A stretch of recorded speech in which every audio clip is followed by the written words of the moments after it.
మణికంఠుని దివ్యగాథ. శబరిమల యాత్ర. పంబానదీ తీరంలో ప్రకృతి నిశ్శబ్దంగా ఉంది. పందల రాజవంశానికి చెందిన రాజశేఖర మహారాజు వేటకోసం అడవికి వచ్చి అలసిపోయి నదీ తీరాన విశ్రమిస్తున్నారు. అకస్మాత్తుగా అలల సవ్వడి మధ్య ఒక శిశువు ఏడుపు వినిపించింది. పచ్చని పొదల మధ్య మెడలో మెరుస్తున్న మణితో ఒక తేజోమయమైన బాలుడు కనిపించాడు. సంతానం లేని రాజుకు ఆ బిడ్డ దైవప్రసాదంగా అనిపించింది. ఆయన ఆ బిడ్డను అక్కున చేర్చుకున్నారు.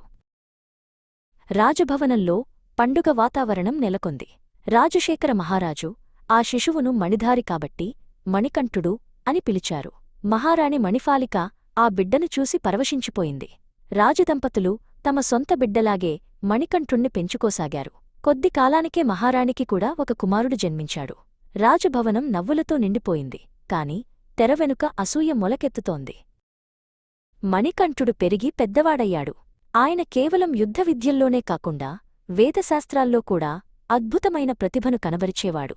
ఆయన కళ్లలో ఒక దివ్యమైన శాంతి, ముఖంలో రాజసముండేది. రాజశేఖర మహారాజు తన రాజ్యానికి కాబోయే వారసుడు మణికంఠుడే అని నిర్ణయించుకున్నారు. ఇది చూసి రాజ్యంలోని దుష్టమంత్రి కలనేత్రుడికి కన్నుకుట్టింది. కుటిల బుద్ధిగల మంత్రి కలనేత్రుడు మహారాణి మనసును విషపూరితం చేశాడు. నీ సొంత కొడుకు ఉండగా అడవిలో దొరికినవాడు రాజు కావడం న్యాయమా అని ఆమెను రెచ్చగొట్టాడు. మహారాణి మనసు మారింది. మణికంఠుడిని అడ్డు తొలగించుకోవడానికి వారు ఒక క్రూరమైన పథకం వేశారు. మహారాణి తనకు తీవ్రమైన కడుపునొప్పి అని అబద్ధం చెప్పి మంచం పట్టింది. రాజ్యవైద్యులు మంత్రి ప్లాన్ ప్రకారం మహారాణి ప్రాణాలు దక్కాలంటే పులిపాలు కావాలని చెప్పారు. పులిపాలు తేవడం అసాధ్యమని అందరికీ తెలుసు. రాజశేఖరుడు ఆందోళనలో ఉండగా మణికంఠుడు ముందుకు వచ్చాడు. తల్లి ఆరోగ్యం కోసం నేను అడవికి వెళ్లి పులిపాలు తెస్తాను అని తండ్రికి మాట ఇచ్చాడు. రాజు వద్దన్నా వినకుండా మణికంఠుడు కారడవిలోకి బయలుదేరాడు. మణికంఠుడు ఒంటరిగా దట్టమైన ఎరుమేలి అడవుల్లోకి ప్రవేశించాడు.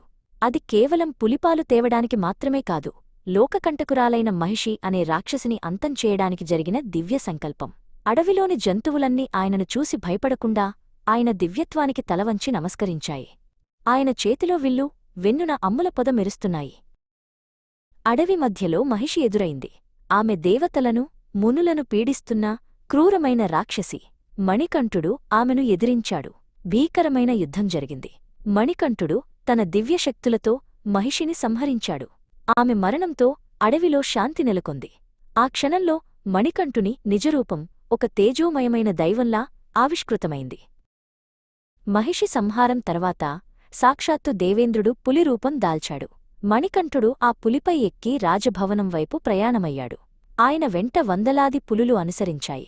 అడవిలో జంతువులన్నీ మణికంఠుని ఆజ్ఞకు బద్ధులై నడుస్తున్నాయి. ఇది కేవలం పులిపాలు తేవడం కాదు, ఒక విజేత ఊరేగింపు. రాజభవనం వద్దకు పులులమీద వస్తున్న మణికంఠుణ్ణి చూసి ప్రజలు, మంత్రి, మహారాణి భయంతో వణికిపోయారు. మణికంఠుడు సామాన్య బాలుడు కాదని, సాక్షాత్తు హరిహరపుత్రుడని వారికి అర్థమైంది. మహారాణి తన తప్పు తెలుసుకుని క్షమాపణ కోరింది. రాజశేఖర మహారాజు భక్తితో తన కుమారుడి పాదాలకు నమస్కరించాడు. మణికంఠుడు తన భూలోక అవతార లక్ష్యం పూర్తయిందని చెప్పాడు. నేను శబరిమల కొండల్లో కొలువైయుంటాను, భక్తులను కాపాడుతుంటాను అని చెప్పి మాయమయ్యాడు. రాజశేఖర మహారాజు అక్కడ ఒక సుందరమైన ఆలయాన్ని నిర్మించాడు. నేటికి కోట్లాది మంది భక్తులు స్వామియే శరణమయ్యప్ప అంటూ ఆ కొండలను అధిరోహిస్తారు.